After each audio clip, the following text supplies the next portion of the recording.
81। निम्नलिखित में से किस संवैधानिक पदाधिकारी को उनके पद से पदच्युत करने के लिए महाभियोग की प्रक्रिया का पालन आवश्यक नहीं है? ए. उपराष्ट्रपति, बी. राष्ट्रपति, सी. संघ लोक सेवा आयोग का अध्यक्ष, डी. सर्वोच्च न्यायालय का न्यायाधीश। Answer C. संघ लोक सेवा आयोग का अध्यक्ष। 82। भारतीय संविधान में सिविल सेवाओं की कौन सी 3 श्रेणियों का प्रावधान किया गया है? ए. प्रशासनिक, रेलवे और पुलिस सेवाएं, बी. प्रशासनिक, पुलिस और राजस्व सेवाएं, सी. प्रशासनिक, पुलिस और विदेश सेवाएं, डी. अखिल भारतीय, केंद्र एवं राज्य सेवाएं।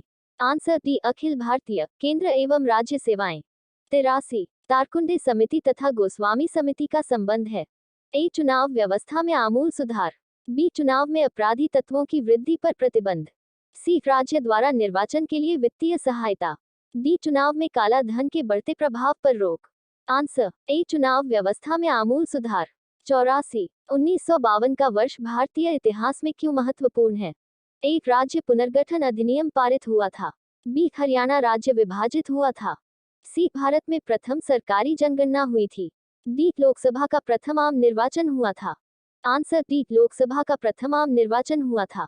85। भारत की निर्वाचन पद्धति निम्न में से किस देश के निर्वाचन पद्धति के अनुरूप है? ए. America, B. रूस, C. Britain, D. France. Answer C. Britain. 86। प्रत्यक्ष निर्वाचन किसे कहते हैं?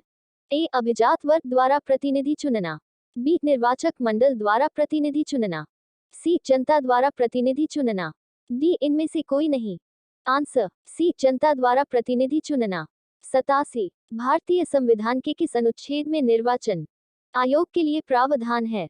ए. अनुच्छेद 322, बी. अनुच्छेद 324, सी. अनुच्छेद -320, डी. अनुच्छेद 326।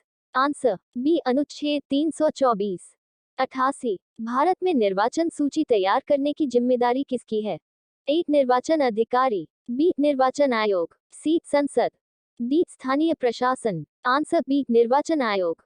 89। निर्वाचन आयोग, सर्वोच्च न्यायालय, संघ लोक सेवा आयोग, नियंत्रक एवं महालेखा परीक्षक का कार्यालय जैसी संस्थाओं में कौन सा एक लक्षण समान है? ए. वे परामर्शदात्री संस्थाएं हैं, बी. वे संविधानेतर संस्थाएं हैं, सी. वे विधानमंडलों द्वारा नियंत्रित हैं, डी. वे संवैधानिक संस्थाएं हैं। Answer D. वे संवैधानिक संस्थाएं हैं। 90। निर्वाचन आयोग का चेयरमैन कौन होता है? ए. उपराष्ट्रपति, बी. राष्ट्रपति, सी. प्रधानमंत्री, डी. मुख्य निर्वाचन आयुक्त। Answer D. मुख्य निर्वाचन आयुक्त। 91। भारत के मुख्य चुनाव आयुक्त की नियुक्ति कौन करता है? ए. प्रधानमंत्री, बी. संसद, सी. राष्ट्रपति, डी. उपराष्ट्रपति। Answer C. राष्ट्रपति। 92। निर्वाचन आयोग का प्रमुख होता है? ए. उपराष्ट्रपति, बी. राष्ट्रपति, सी. प्रधानमंत्री, डी. मुख्य निर्वाचन आयुक्त।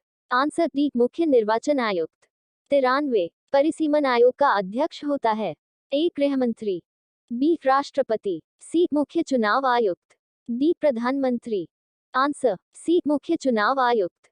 94। संसद द्वारा मुख्य निर्वाचन आयुक्त तथा अन्य निर्वाचन आयुक्तों की सेवा शर्तों से संबंधित अधिनियम कब पारित हुआ? ए. 1991 ईस्वी, बी. 1990 ईस्वी, सी. 1994 ईस्वी, डी. 1992 ईस्वी। Answer C. 1994 ईस्वी। 95। संविधान लागू होने के बाद राष्ट्रपति ने पहली बार कब 2 व्यक्तियों को मुख्य निर्वाचन आयुक्त की सहायता के लिए निर्वाचन आयुक्त के पद पर नियुक्त किया?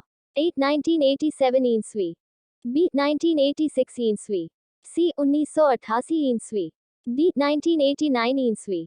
Answer D. 1989 ईस्वी। 96। निर्वाचन आयोग की सहायता के लिए लोकसभा या राज्य विधानमंडल के साधारण निर्वाचन के पहले प्रादेशिक निर्वाचन आयुक्त की नियुक्ति करने का अधिकार किसे प्राप्त है? ए. संसद, बी. राष्ट्रपति, सी. राज्यपाल, डी. मुख्य निर्वाचन आयुक्त। Answer B. राष्ट्रपति।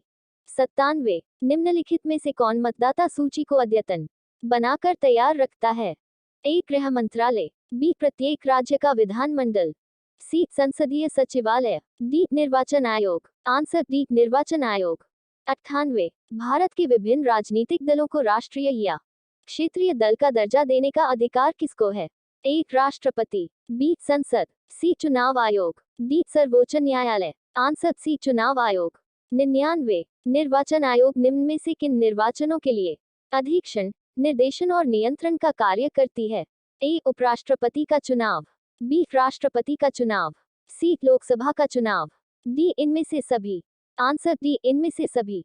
100 उपचुनाव कराया जाता है। ए कभी भी, बी 2 वर्ष बाद, सी 5 वर्ष बाद, डी 3 वर्ष बाद। आंसर ए कभी भी। Like, comment, and subscribe.